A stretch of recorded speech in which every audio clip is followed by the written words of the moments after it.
আছেন আপনারা? আমাকে দেখে হয়তো ভাবছেন যে কখন নাটক শুরু হবে। হবে হবে শিগগিরই হবে। তবে নাটক শুরু হওয়ার আগে আপনাদের কিছু কথা অবশ্যই বলতে চাই। সেটা হলো আমাদের আজকের নাটকের পাত্রপাত্রী কিছু পাগল। জি, অর্ধ পাগল, পূর্ণ পাগল, উন্মাদ পাগল, প্রেমিক পাগল, বৃদ্ধ পাগল, যুবক পাগল, এমনি হরেক রকম পাগলের সমাবেশ ঘটবে আজ আমাদের মঞ্চে। আপনাদের কাছে সবিনয়ে আরও একটি কথা জানাতে চাই, তা হলো আমি নিজে কিন্তু পাগল নই। হয়তো ভাববেন সব পাগল এরকম বলে, বিশ্বাস করুন কেবলমাত্র ওদের দলে মিলেমিশে থাকবার জন্যই আমাকে এরকম ভুল পাল্টাতে হয়। আমি অ্যাক্টিংকে প্রফেশন হিসেবে নিইনি, যে কারণে আমার সমস্যা হয় না। বেশি বেশি বাংলা নাটক দেখুন এবং বাংলা নাটক ইন্ডিয়ান বা পাকিস্তানি সিরিজ এটা দেখুন না, যে এটা দেখা ভালো না।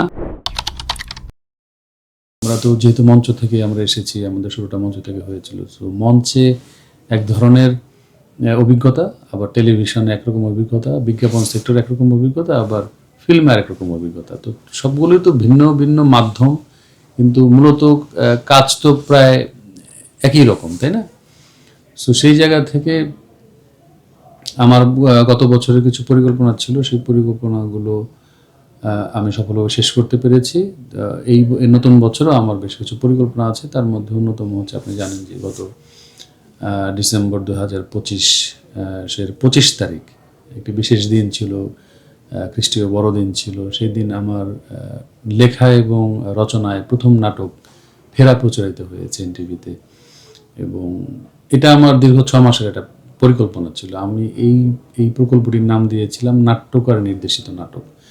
এখন যদি বলেন যে কেন, সেটা হচ্ছে যে আমার নিজের লেখা গল্পগুলো যখন আমি ডিরেক্টরকে দিচ্ছিলাম, তারা নির্মাণ করছিলেন, সেগুলো আমার ঠিক মনোপুত হচ্ছিল না। ঠিক একজন নাট্যকারের কি বলবো, যে আসলে বেদনাটা প্রকাশ করাটা খুব দুরূহ। আপনারা জানেন যে যেহেতু এটা আমার পেশা না, হ্যাঁ, সো এটা নিয়ে আমার কোনো ভয় নাই, বা আমার সেই মানে ক্ষতিগ্রস্ত হওয়ার মতো তেমন কোনো বিষয় নাই।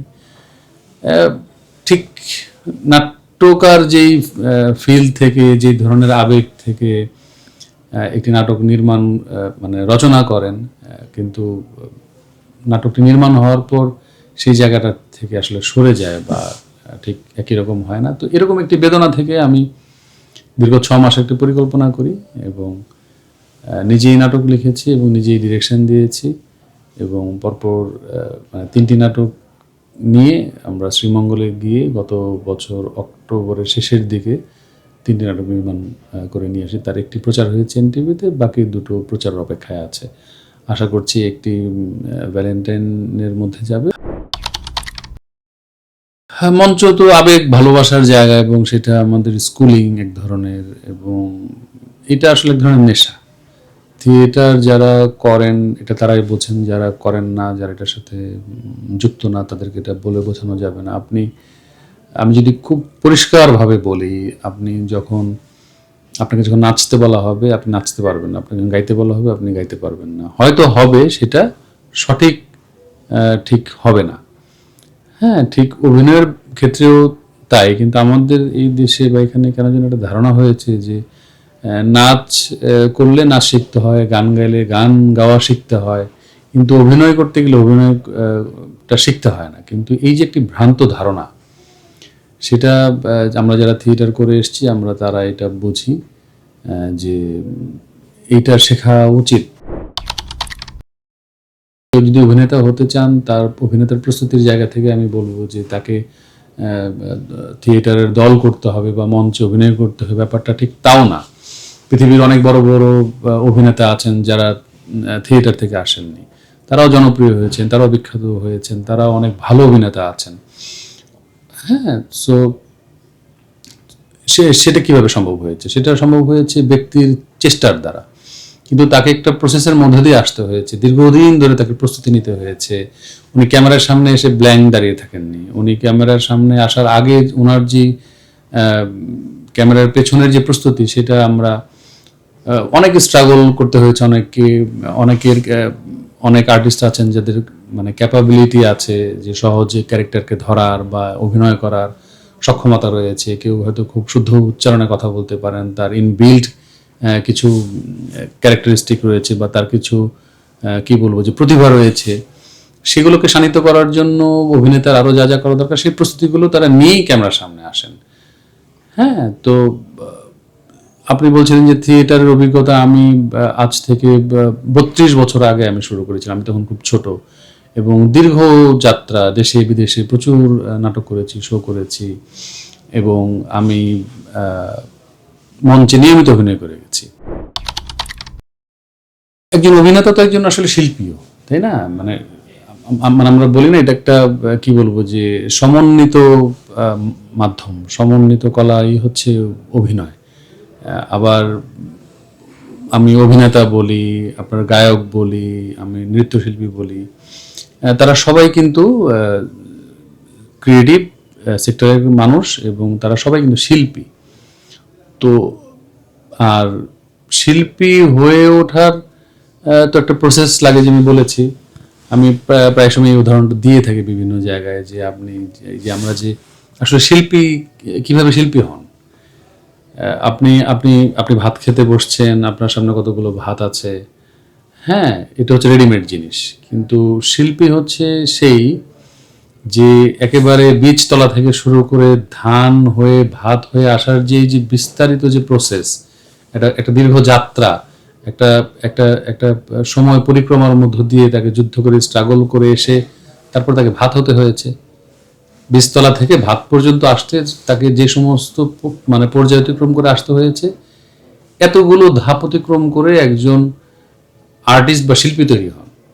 সো সেই শিল্পীর দায়বদ্ধতা অনেক সমাজের প্রতি। আমি যে কথাটা আপনি প্রথমে বলছিলেন, যে এখনকার নাটকের যে তুলনামূলক বিশ্লেষণের কথা বলছেন, একাল সেকাল নাটকের, সেই জায়গা থেকে এই কথাটা খুব প্রাসঙ্গিক, যে তখন শিল্পী হয়ে ওঠার একটা প্রসেস ছিল, মানুষ এগুলো মানতো, গ্রামার মানতো, এবং সেই কারণেই ভালো কাজ হতো। তো তখন আমাদের সমাজের প্রতি, রাষ্ট্রের প্রতি এক ধরনের দায়বদ্ধতা ছিল। আমরা যা খুশি তা বলে ফেলতাম না, যা খুশি তা করতাম না, যা খুশি তা লিখতাম না, হ্যাঁ, আর যাতে স্ক্রিপ্টে সবাই কাজও করতো না। কিন্তু এই জায়গাগুলোতে কেন যেন আসলে এখন সেভাবে মনিটরিং নাই, বা থাকলেও সেটা ঠিক যথাযথ না। সো আপনি যদি আমাকে ব্যক্তিগতভাবে বলেন, যে আমি আমার শিল্পী হিসেবে আমার দায়বদ্ধতা এই সমাজের কাছে রয়েছে, এই সমাজের মানুষের প্রতি রয়েছে, এই এই এই এই মানে রাষ্ট্রের কাছে রয়েছে। সো আমি কাজ করার সময়, বিশেষ করে আমার নাটক লেখার সময়, নাটকে অভিনয় করার সময়, নাটক নির্দেশনার সময়, এই সমস্ত কিছু আমার মাথায় থাকে। সেই দায়বদ্ধতাগুলো মাথায় রেখে সচেতনভাবে আমি কাজটি করে থাকি। আমি আমি আমি চেষ্টা করি যাতে কি বলবো, যে এই যে আমরা নিয়ম শৃঙ্খলার মধ্যে আছি, একটি একটি একটি একটি সুস্থ সমাজ গঠনে শিল্পের যে ভূমিকা, দায়বদ্ধতা, সেগুলো আমার মাথায় সবসময় থাকে এবং সেই ভাবনাগুলো রেখেই কাজগুলো করি।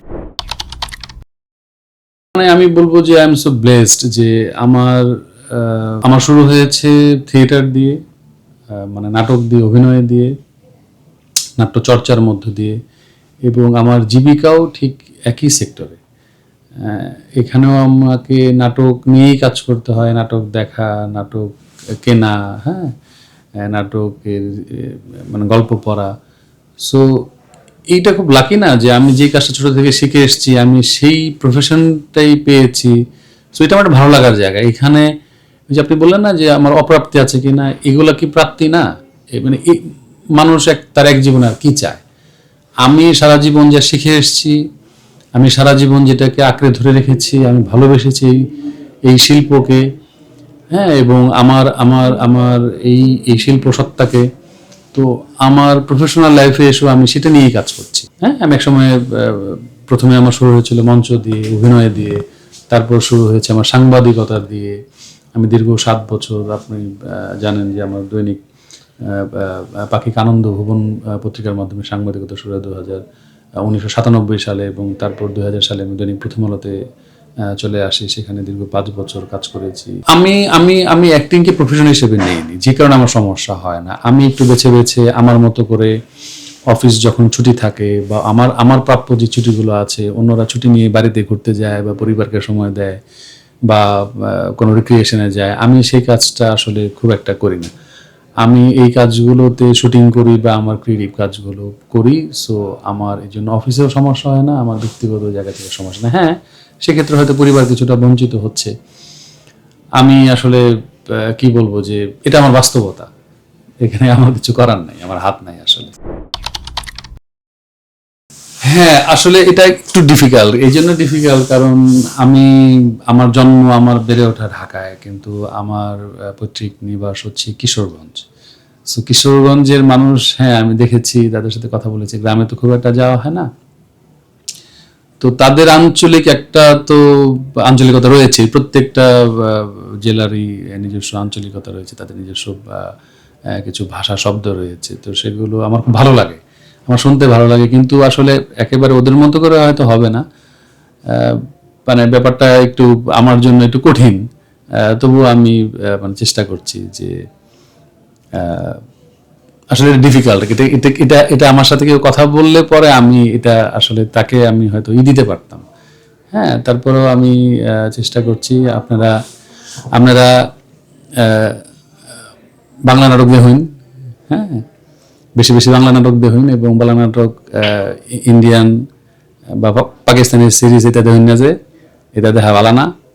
হ্যাঁ, আমরা নিজেদের কিছু কি বলবো যে ইয়ে আছে, কালচার আছে বা সংস্কৃতি আছে নিজস্ব, সেগুলাই হ্যাঁ হেঁটেই দেখুন। যে কেমন আছেন আপনারা? আমাকে দেখে হয়তো ভাবছেন যে কখন নাটক শুরু হবে। হবে হবে, শিগগিরই হবে। তবে নাটক শুরু হওয়ার আগে আপনাদের কিছু কথা অবশ্যই বলতে চাই, সেটা হলো আমাদের আজকের নাটকের পাত্রপাত্রী কিছু পাগল, জি, অর্ধ পাগল, পূর্ণ পাগল, উন্মাদ পাগল, প্রেমিক পাগল, বৃদ্ধ পাগল, যুবক পাগল, এমনি হরেক রকম পাগলের সমাবেশ ঘটবে আজ আমাদের মঞ্চে। আপনাদের কাছে সবিনয়ে আরো একটি কথা জানাতে চাই, তা হলো আমি নিজে কিন্তু পাগল নই। হয়তো ভাববেন সব পাগল এরকম বলে, বিশ্বাস করুন কেবলমাত্র ওদের দলে মিলেমিশে থাকবার জন্যই আমাকে এরকম ভুল পাল্টাতে হয়। সময়ের আলোকে ধন্যবাদ জানাই যে আমার একটি সাক্ষাৎকার নেওয়ার জন্য এবং আমার কথাগুলো শোনার জন্য এবং দর্শকের কাছে প্রচার করার জন্য। এবং সময়ের আলো যেহেতু নতুন শুরু করেছেন আপনারা, অনলাইন এবং অফলাইন, প্রিন্ট এবং ইলেকট্রনিক দুটোই, ইলেকট্রনিক বলতে মানে ডিজিটাল প্ল্যাটফর্ম যেটা শুরু করেছেন, তো